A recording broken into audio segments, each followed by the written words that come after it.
اِنَّا جَعَلْنَاهُ قُرْآنًا عَرَبِيًّا، بے شک ہم نے قرآن کو اتارا ہے عربی زبان کے اندر، عربی بنا دیا ہے اس کو، لَعَلَّكُمْ تَعْقِلُونَ، تاکہ تم اس کو سمجھ سکو۔ تو قرآن حکیم کا عربی میں آنے کا مقصد کیا ہے؟ قرآن حکیم کو سمجھ سکو، یعنی قرآن کا پرائمری مقصد اس کی تلاوت کرنا نہیں ہے، اس کو چومنا چاٹنا نہیں ہے، بلکہ سمجھنا ہے۔ یہ کتنی حیران کن بات ہے کہ قرآن حکیم دنیا میں سب سے زیادہ پڑھی جانے والی کتاب ہے، لیکن اس کا تاریخ پہلو یہ ہے کہ قرآن حکیم دنیا میں سب سے زیادہ بغیر سمجھ کے پڑھی جانے والی کتاب ہے۔ اتنی زیادہ کوئی ایسی کتاب نہیں جو بغیر سمجھ کے پڑھی جاتی ہو۔ آپ کو آپ کا کوئی دوست انگلینڈ جا کے انگلش میں خط لکھے اور آپ کو انگلش نہ آتی ہو، تو آپ کئی لوگوں سے کوشش کریں گے کہ یار یہ جو اس نے خط لکھا ہے مجھے پتہ چلے میرے دوست نے میری طرف کیا روانہ کیا۔ لیکن قرآن اتنی مظلوم کتاب ہے کہ یہ کریٹر آف دا یونیورس، اس کائنات کے بنانے والے نے آپ کی طرف اپنا آخری پیغام بھیجا ہے انسانیت کی طرف، کہ جس کے بعد اب کوئی پیغام نہیں آنا، عربی زبان میں نازل کیا، لیکن ہمیں کبھی توفیق نہیں ہوئی، اس کا تو ہمیں ترجمہ کروانے کی بھی ضرورت نہیں ہے۔ اللہ تعالیٰ نے ایسے اسباب پیدا کیے ہیں کہ اس وقت دنیا کی جتنی بھی میجر زبانیں ہیں ان میں قرآن حکیم کا ترجمہ ہو چکا ہے۔ انگلش میں ہو گیا تو آپ سمجھ لیں پوری دنیا کا ہو گیا۔ ایسے سافٹ ویئرز اویلیبل ہیں جن میں آپ انگلش ترجمہ ڈالیں تو دنیا کی ہر زبان میں اس کو ترجمہ کر دیں گے۔ اردو میں ترجمہ ہو چکا ہے، ہندی میں ہو چکا ہے، چائنیز لینگویج میں، فرینچ کے اندر، ملائی لینگویج کے اندر، آلموسٹ جتنی میجر لینگویجز دنیا کے اندر ہیں ان کے اندر ترجمہ قرآن حکیم کا ہو چکا ہے۔ اب کوئی لیم ایکسکیوز نہیں کسی کے پاس کہ وہ یہ کہے کہ مجھے یہ پتہ ہی نہیں چلا کہ قرآن حکیم میں کیا لکھا ہوا تھا۔ میں اگلے دن طارق جمیل صاحب کو سن رہا تھا، مجھے بڑی خوشی ہوئی، میں نے ارادہ کیا انشاءاللہ طارق جمیل صاحب کے لیے ایک اور لیکچر تیار کر رہا ہوں انشاءاللہ۔ تو وہ کہہ رہے تھے، وہی مجھے تو لگ رہا ہے کہ میری ویڈیو دیکھ کے انہوں نے وہ جملے بولنے شروع کیے، ورنہ پہلے جملے ان کی زبان پہ اس طرح کے کبھی نہیں آئے ہیں۔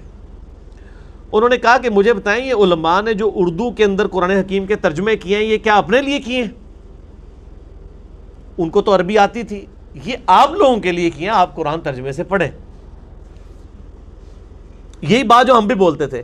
طارق جمیل صاحب کو تبلیغ میں لگے ہوئے 40 سے زیادہ سال ہو گئے ہیں، آج تک انہوں نے یہ جملہ کبھی زبان سے نہیں بولا تھا۔ کیا اب ایسی چینج آ گئی ہے ان کے اندر؟ مجھے بڑی خوشی ہوئی، اور یہ بھی بالکل حال ہی میں ایک ہفتہ پہلے ہی ان کو یہ کلپ اپلوڈ ہوا ہے۔ انہوں نے کہا یہ ترجمے علماء نے پبلک کے لیے کیے تھے تاکہ پبلک اردو کے ذریعے قرآن حکیم کا ترجمہ پڑھے اور قرآن کو سمجھے۔ قرآن اس لیے نازل ہوا ہے، یہاں پہ بھی ہے نا کہ اس لیے ہم نے عربی میں نازل کیا تاکہ سمجھ سکو، یعنی عربی لوگوں کو، اور اسی لیے علماء نے ترجمے کیے تاکہ تم اردو میں سمجھ سکو، یہ امپلائڈ ہے اس کے اندر۔ تو میں نے طارق جمیل صاحب کو بتانا ہے کہ یہ سب سے بڑی سازش علماء کے طبقے سے ہوئی ہے، آپ ایکسپوز کریں ان کو۔ آپ کی جو ٹیکسٹ بک ہے فضائل اعمال، اس میں جو فضائل قرآن والا چیپٹر ہے، پہلا چیپٹر حکایات صحابہ کے بعد والا، اس کے اندر ایک اتنی خطرناک بات لکھی ہے کہ اس کے بعد کوئی پاگل ہی ہوگا جو قرآن کو ترجمے کے ساتھ پڑھے گا۔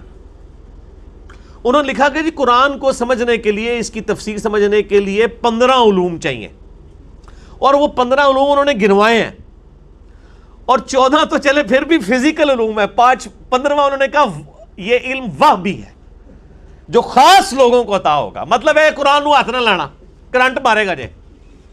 کتنی بڑی آپ نے ایک قدر لگا دی، وہ آپ نے کہہ دی خاص، یعنی اگر کوئی 14 بیچارے سیکھ بھی لے رہا، انہوں کو 15واں تو نہیں نہ آیا، بہانا رکھ لیا نا، آٹا گوندے ہلدی کیوں ہے، اتنی بڑی ہرڈل رکھ دی۔ اچھا، اس کے بعد اس سے بڑا ظلم آگے ہوا، اسی فضائل اعمال میں آپ 41 نمبر 241 پیج جو فضائل اعمال چھپی ہوئی ہے کتب خانہ فیضی رائے ونڈ کی، 241 نمبر پیج ہے اس کا، اور اگر آپ الگ سے اس کا وہ چیپٹر فضائل قرآن والا نکالیں اس میں 41 نمبر پیج ہے۔ اس میں ایک اتنا خطرناک خواب لکھا ہوا ہے جس کے بعد کوئی شخص قرآن نہیں پڑھے گا۔ خواب یہ لکھا ہے کہ امام احمد بن حنبل رحمہ اللہ تعالی المتوفى 241 ہجری، انہوں نے خواب دیکھا اور خواب میں اللہ تعالیٰ کی زیارت کی، انا للہ و انا الیہ راجعون۔ پہلا جھوٹ، یعنی موسیٰ علیہ السلام کے بارے میں تو قرآن میں آیا کہ اے موسیٰ تم مجھے نہیں دیکھ سکتے. اللہ نے وہاں تو آفر نہیں لگائی کہ ہاں موسیٰ میں نے بعد میں امام حنیفہ کو بھی زیارت کروانی ہے خواب میں اور احمد بن حنبل کو بھی کروانی ہے, تو یہ والا پیکج لے لیں آپ. میرا خیال ہے موسیٰ علیہ السلام پیکج لے لیتے. مجھے اگر اللہ آفر کرے تو میں بھی یہ پیکج لینے کے لیے تیار ہوں. جس کو خدا کے دیدار کی اتنی تڑپ ہے موسیٰ علیہ السلام, اس کو یہ پیکج آفر کیا جا سکتا تھا کہ آپ مجھے ڈائریکٹ تو نہیں دے سکتے لیکن خواب میں آپ کو زیارت کروا دیتے ہیں. انہوں نے کہا سو بسم اللہ یا اللہ کیوں نہیں. لیکن کیا فرمایا کہ پہاڑ کی طرف دیکھو, اس پہ ہم اپنی تجلی نازل کریں گے. سورۃ الاعراف میں آیا اگر یہ قائم رہا تو پھر تم بھی کوئی سوچنا. تو اس کی انڈائریکٹ افیکٹ کی وجہ سے موسیٰ علیہ السلام بے ہوش ہو گئے. اور یہاں پہ کہنے احمد بن حنبل نے دیکھا خواب میں. فقہ حنفی کی کتابوں میں لکھا ہے امام حنیفہ نے 100 دفعہ دیکھا. یہاں فضائل اعمال 241 پیج, کتب خانہ فیضی فضائل اعمال کا فضائل قرآن والا چیپٹر الگ سے چھپا ہے 41 نمبر پیج. یہ مجھے پیج اس لیے یاد ہے, کل میں کھول کے نا تو میں بڑا پریشان بیٹھا تھا. میں نے کہا میں ایک لیکچر اس کے اوپر تیار کروں فضائل اعمال کے اوپر. صرف ظاہر ہے میں تبلیغی جماعت سے سب سے زیادہ محبت کرتا ہوں, میں سب سے زیادہ تبلیغی جماعت کو پروموٹ کرتا ہوں. میں سب سے زیادہ حق رکھتا ہوں کہ میں تبلیغی جماعت کی جو نیریٹو میں جہاں پہ کمزوریاں ہیں ان کو ہائی لائٹ کروں, تاکہ یہ بہت بڑا ایسٹ ہے. اتنی بڑی ہمارے پاس اور کوئی جماعت نہیں ہے جو مسلمانوں تک دعوت و تبلیغ کا کام کرے. تو اس میں لکھا ہے کہ احمد بن حنبل نے خواب میں اللہ تعالیٰ کی زیارت کی اور پوچھا کہ یا اللہ میں تیرا قرب حاصل کرنا چاہتا ہوں, سب سے آسان ذریعہ کیا ہے قرب حاصل کرنے کا کہ میں تیرا قرب حاصل کروں. تو اللہ تعالیٰ نے فرمایا کہ قرآن پڑھا کر. آگے سے احمد بن حنبل نے کہا اے اللہ سمجھ کے یا بغیر سمجھ کے, اندازہ کرو کڈی وڈی کہانی کڑی گئی ہے.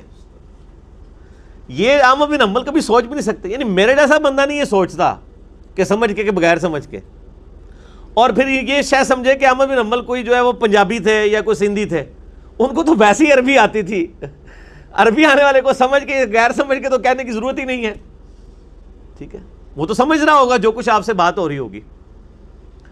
تو اللہ تعالیٰ نے آگے سے ارشاد فرمایا کہ چاہے سمجھ کے پڑھ چاہے بغیر سمجھ کے پڑھ, انا للہ و انا الیہ راجعون. یعنی یہ ڈاکٹرائن کہیں قرآن میں بیٹھتی ہے؟ یعنی اس کا مطلب ہے نعوذ باللہ قرآن میں تو اللہ تعالیٰ کچھ اور کہتا رہا اور احمد بن حنبل کو آگے خواب میں کچھ اور ہی کہانی کرا دی ہے. یہ جھوٹ ہے نا, مطلب خواب ہی جھوٹ ہے.